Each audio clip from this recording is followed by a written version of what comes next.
Hello friends, welcome to quick revision point. My name is Raksha Shrivastava. Friends, आज हम social studies के important question को discuss करेंगे जो कि फ्रेंड एग्जाम के लिए इंपॉर्टेंट है। तो ये स्टार्ट करते हैं। फर्स्ट क्वेश्चन क्या है कि गुप्त काल के प्रथम कुलीन शब्द का अर्थ है।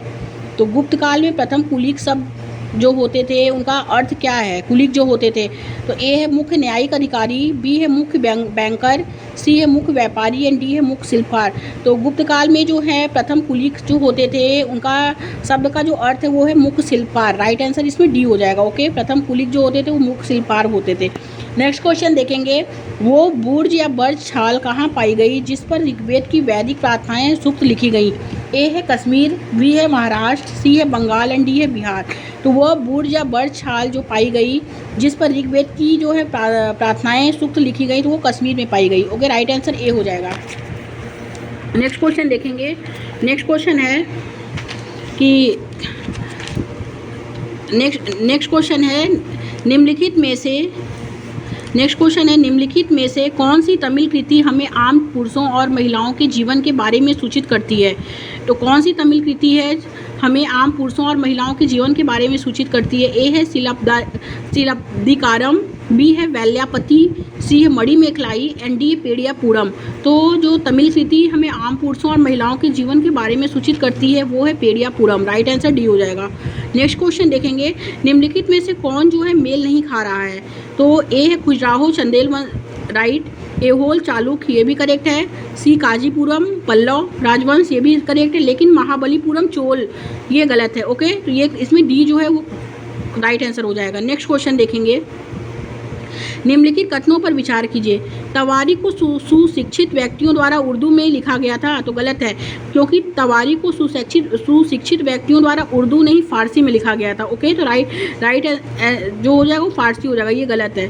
सेकंड है तवारी के लेखक नगरों में रहते थे, करेक्ट है। थर्ड है वे प्राय अपने इतिहास सुल्तानों के लिए उनमें ढेर सारे पुरस्कार पाने की आशा में लिखा करते थे, तो बिल्कुल करेक्ट है। ओके, तो बी और सेकंड और थर्ड क्या है, दोनों राइट है, तो राइट आंसर इसमें बी हो जाएगा। नेक्स्ट क्वेश्चन, निम्नलिखित में से कौन सी रचना जो है सूरदास द्वारा संकलित नहीं है। तो सूरसागर सूरदास जी द्वारा लिखी गई है, सूर सरावली भी सूरदास जी द्वारा लिखी गई है, साहित्य लहरी भी सूरदास जी द्वारा लिखी गई है, बट साहित्य रचना जो है वो सूरदास द्वारा संकलित नहीं है। राइट आंसर सी हो जाएगा। नेक्स्ट क्वेश्चन देखेंगे। नेक्स्ट क्वेश्चन है, निम्नलिखित कथन तथा कारण पर विचार करें तथा सही विकल्प चुनें। कथन ए है 18वीं सदी के दौरान मुगल साम्राज्य धीरे धीरे कई स्वतंत्र क्षेत्रीय राज्यों में बिखर गया, बिल्कुल करेक्ट है। और कारण आर है कि मुगल सम्राटों की सत्ता के पतन के साथ कई प्रांतों के सूबेदारों और बड़े जमींदारों ने भारतीय उपमहाद्वीप के विभिन्न हिस्सों में अपनी शक्ति और प्रबल कर ली, ये भी करेक्ट है। तो ए और आर इसमें दोनों सही है और आर सही व्याख्या करता है ए की। ओके, तो करेक्ट आंसर ए हो जाएगा। नेक्स्ट क्वेश्चन देखेंगे, किस क्षेत्र में भूस्वामियों को बेल्लार कहा जाता था। किस क्षेत्र में भूस्वामियों को बेल्लार कहा जाता था। ए है महाराष्ट्र क्षेत्र, बी है तमिल क्षेत्र, सी है पंजाब क्षेत्र एंड डी है बंगाल क्षेत्र। तो जो भूस्वामियों को बेल्लार कहा जाता था वो तमिल क्षेत्र में कहा जाता था। राइट आंसर बी हो जाएगा। नेक्स्ट क्वेश्चन देखेंगे कि कथन ए तथा बी को पढ़ें और सही उत्तर का चुनाव करें। ओके, तो इसमें जो है ए है राजा राम मोहन राय जैसे लोगों को सुधारक इसलिए कहा जाता है क्योंकि वे मानते थे कि समाज में परिवर्तन लाना और अन्यायपूर्ण तौर तरीकों से छुटकारा पाना जरूरी है, करेक्ट है। और बी है कि सुधारकों का विचार था कि इस तरह के परिवर्तन लाने के लिए लोगों को इस बात के लिए प्रेरित किया जाना चाहिए कि वे पुराने व्यवहार को छोड़कर जीवन का नया ढंग अपनाने के लिए तैयार हों, ये भी करेक्ट है। तो ए और बी से दोनों सही है। राइट आंसर जो होगा वो सी हो जाएगा। नेक्स्ट क्वेश्चन, पूर्व मद्रास चेन्नई में स्थापित वेद समाज प्रेरित था। तो वेद समाज जो प्रेरित था वो ब्रह्म समाज से प्रेरित था। ओके, राइट आंसर सी हो जाएगा इसमें, ब्रह्म समाज द्वारा। नेक्स्ट क्वेश्चन देखेंगे, निम्नलिखित कथन ए तथा आर को पढ़िए और उपयुक्त विकल्प का चयन कीजिए। तो ए है कि ईवी रामास्वामी नायकर और पेरियार मनु संहिता, भगवत गीता और रामायण जैसे ग्रंथों के में क्या थे, ग्रंथों के आलोचक थे, तो बिल्कुल करेक्ट है। और कारण आर है कि पेरियार ने देखा कि पेरियार ने जो है देखा, एक मिनट, पेरियार ने देखा कि ये ग्रंथ निम्न जातियों के ऊपर उच्च जातियों और महिलाओं के ऊपर पुरुषों का वर्चस्व स्थापित करने के लिए उपयोग में लाए जाते हैं, तो ये भी करेक्ट है। तो ए और आर क्या है फ्रेंड, इसमें दोनों करेक्ट है। कि ईवी रामास्वामी नायकर और पेरी मनु संगीता, भगवद गीता और रामायण जैसे ग्रंथों के आलोचक थे और पेरियार ने देखा कि ये ग्रंथ निम्न जातियों के ऊपर उच्च जातियों और महिलाओं के ऊपर पुरुषों का वर्चस्व स्थापित करने के लिए उपयोग में लाए जाते थे। तो दोनों करेक्ट है और ए जो है आर की सही व्याख्या करता है। ओके, तो राइट आंसर ए हो जाएगा इसमें। नेक्स्ट क्वेश्चन देखेंगे, किस गवर्नर जनरल ने घोषणा की थी कि बहादुर शाह जफर अंतिम मुगल राजा होंगे? ए है लॉर्ड कैनिंग, बी है लॉर्ड डलहौजी, सी है लॉर्ड हार्डिंग एंड डी है लॉर्ड कर्जन। तो किस गवर्नर जनरल ने घोषणा की थी कि बहादुर शाह जफर अंतिम मुगल राजा होंगे? तो लॉर्ड कैनिंग ने। राइट आंसर ए हो जाएगा। नेक्स्ट क्वेश्चन, निम्नलिखित में से किस भाषा में केसरी अखबार छपता था? तो केसरी अखबार जो छपता था वो मराठी भाषा में छपता था और इसके जो प्रकाशक थे वो बाल गंगाधर तिलक को माना जाता है। ओके, तो राइट आंसर जो होगा वो सी हो जाएगा। निम्नलिखित में से किस एक्ट में भारतीय संविधान द्वारा काफ़ी संख्या में प्रावधान लिए गए हैं? तो 1935 एक्ट के। ओके, तो किस एक्ट के से तो भारतीय संविधान द्वारा काफ़ी संख्या में प्रावधान लिए गए? तो 1935 एक्ट के। राइट आंसर सी हो जाएगा। नेक्स्ट क्वेश्चन देखेंगे, निम्न में से कौन सा सुमेलित नहीं है?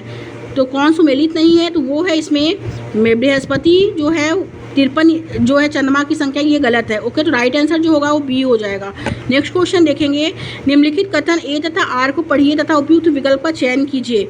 ए है कि उत्तर ध्रुव वृत्त तथा दक्षिणी ध्रुव के बीच के क्षेत्र में बहुत ठंड होती है, करेक्ट है। कारण आर है कि सूर्य की किरणें हमेशा तिरछी होती हैं और कम उष्मा देती हैं, ये भी करेक्ट है। तो ए और आर दोनों सही है और आर जो है एक ही सही व्याख्या है। तो राइट आंसर जो होगा वो ए हो जाएगा। नेक्स्ट क्वेश्चन देखेंगे, सूर्य पूर्व में उदय होता है क्योंकि पृथ्वी जो है पश्चिम से पूर्व की ओर चक्कर लगाती है। पृथ्वी जो है पूर्व से पश्चिम की ओर नहीं, पृथ्वी पश्चिम से पूर्व की ओर चक्कर लगाती है, इसलिए सूर्य पूर्व में उदय होता है। ओके, राइट आंसर जो है बी हो जाएगा इसमें फ्रेंड्स। नेक्स्ट क्वेश्चन देखेंगे, नेक्स्ट क्वेश्चन है फ्रेंड्स कि दक्कन पठार अपने पश्चिमी भाग पर कौन सी भौतिक विशेषताओं से जुड़ा हुआ है? ए है सतपुड़ा श्रेणी, बी है विंध्य श्रेणी, सी है सह्याद्री एंड डी है नीलगिरी। तो दक्कन पठार अपने पश्चिमी भाग पर कौन सी भौतिक विशेषता से जुड़ा हुआ है? तो वो है सह्याद्री से। राइट आंसर सी हो जाएगा। नेक्स्ट क्वेश्चन, मिलान करें और उचित विकल्प का चयन करें। संगमरमर जो है वो है इसमें कायांतिक सेल है। ओके, संगमरमर कायांतिक सेल है। बलुआ पत्थर जो है वो है इसमें अवसादी सेल। कोयला जो है वो है जीवाश्म ईंधन एंड ग्रेनाइट जो है वो है आग्नेय सेल। ओके, तो राइट आंसर ए हो जाएगा।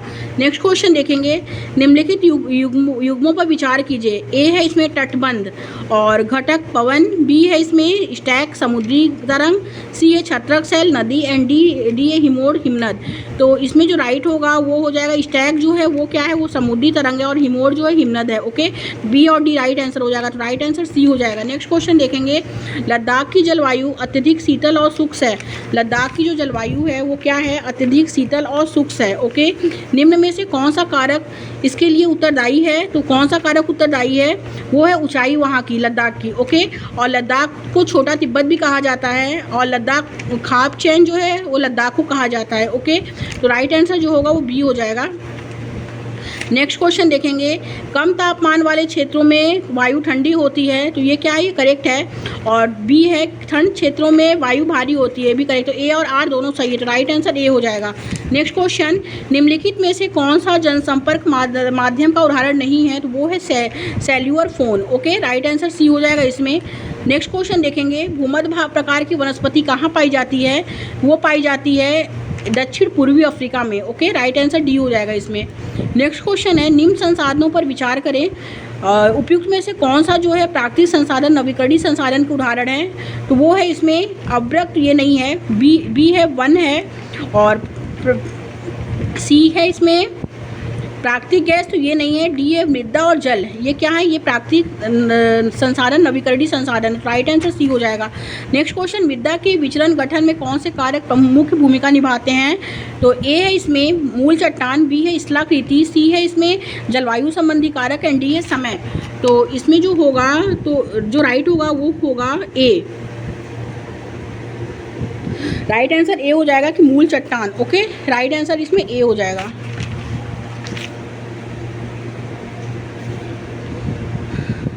नेक्स्ट क्वेश्चन देखेंगे, नेक्स्ट क्वेश्चन क्या है कि कर्ज का जाल ग्रामीण इलाकों में मुख्यतः फिल इन दी ब्लैंक्स के बीच एक शोषणकारी संबंध को दर्शाता है। तो साहूकार और छोटे किसान को दर्शाता है। ओके, संबंध को दर्शाता है। राइट आंसर ए हो जाएगा। नेक्स्ट क्वेश्चन देखेंगे। अभिकथन ए है कि लोकतंत्र में स्वतंत्र संचार माध्यम महत्वपूर्ण है और कारण आर है कि संचार माध्यम से प्राप्त सूचना विश्वसनीय होनी चाहिए, न कि पक्षपातपूर्ण। तो ए और आर क्या है, दोनों सही है। तो राइट आंसर ए हो जाएगा। नेक्स्ट क्वेश्चन देखेंगे। भारत में सरकार काम करती है फिल इन दी ब्लैंक्स पर। भारत में सरकार काम करती है पर ए है वार्ड स्तर पर, बी है राज्य स्तर पर, सी है राष्ट्रीय स्तर पर एंड डी क्षेत्रीय स्तर पर। तो भारत में सरकार जब काम करती है तो वो किस स्तर पे करती है, तो राज्य और राष्ट्रीय स्तर पे करती है। ओके, बी एंड सी इसमें राइट हो है फ्रेंड। और वार्ड स्तर पे नहीं, और डी क्षेत्रीय स्तर पर जो सरकार काम करती है तो वो राज्य और राष्ट्रीय स्तर पर करती है। बी और सी राइट हो जाएगा। तो करेक्ट आंसर बी हो जाएगा इसमें। कौन सरपंच की तरह जो है काम करता है, सरपंच की तरह कौन काम करता है? ए है ग्राम सभा का सचिव, बी है खंड विकास अधिकारी और सी है इसमें अन्य वार्ड सदस्यों द्वारा चयनित एक वार्ड सदस्य और बी है बारी बारी से वार्ड सदस्य। तो कौन सरपंच की तरह काम करता है, तो वो है अन्य वार्ड सदस्यों द्वारा चयनित चुना हुआ एक वार्ड सदस्य। राइट आंसर सी हो जाएगा इसमें। नेक्स्ट क्वेश्चन देखेंगे। लेबर चौक किसे कहते हैं? लेबर चौक क्या होता है? लेबर चौक जो है वो है एक ऐसी जगह जहाँ दिहाड़ी मजदूर काम करने की तलाश में इकट्ठा होते हैं, उसे हम लेबर चौक कहते हैं। ओके, राइट आंसर सी हो जाएगा। नेक्स्ट क्वेश्चन देखेंगे। निम्नलिखित कथन को पढ़िए तथा उपयुक्त विकल्प का चयन कीजिए।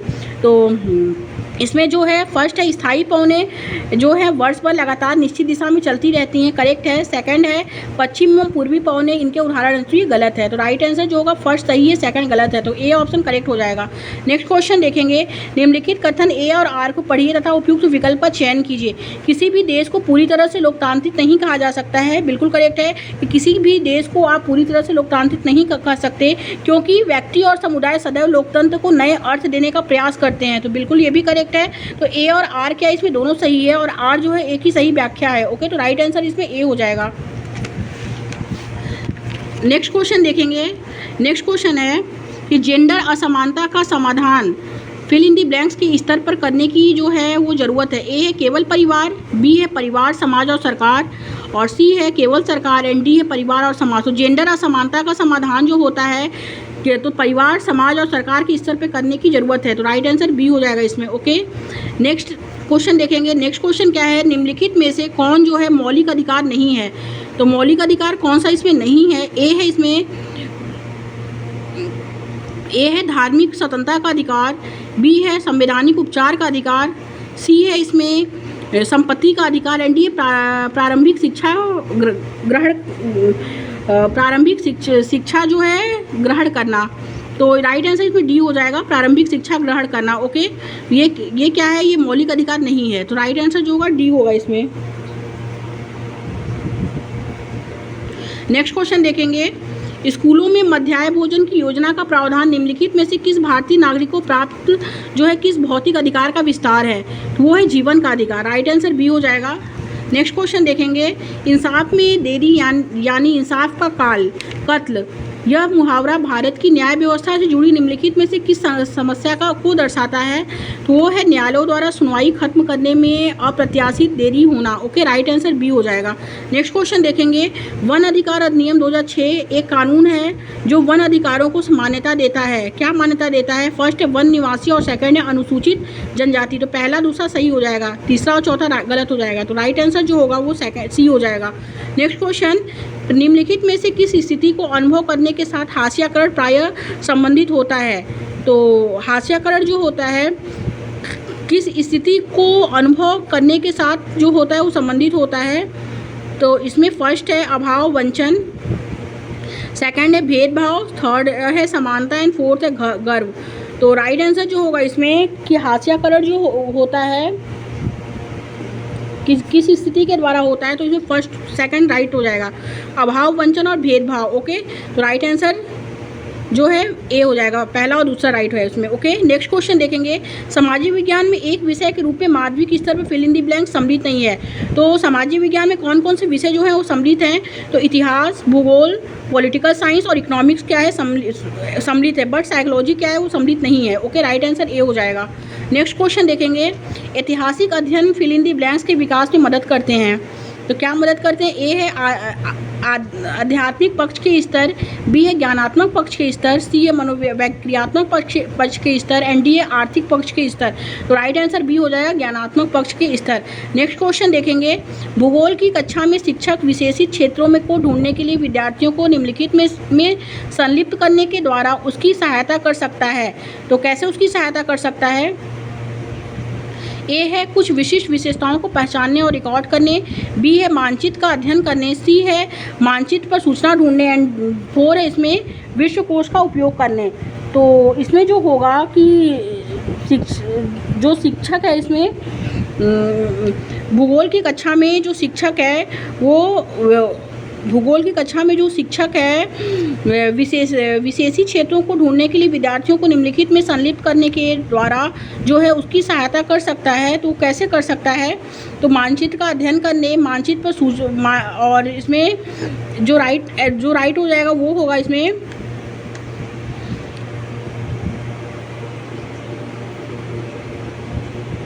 ए, इसमें राइट हो जाएगा। ओके, पहला, दूसरा और चौथा। ओके, तो पहला, दूसरा, चौथा राइट है। तो राइट आंसर जो होगा वो ए हो जाएगा इसमें। Thank you friends.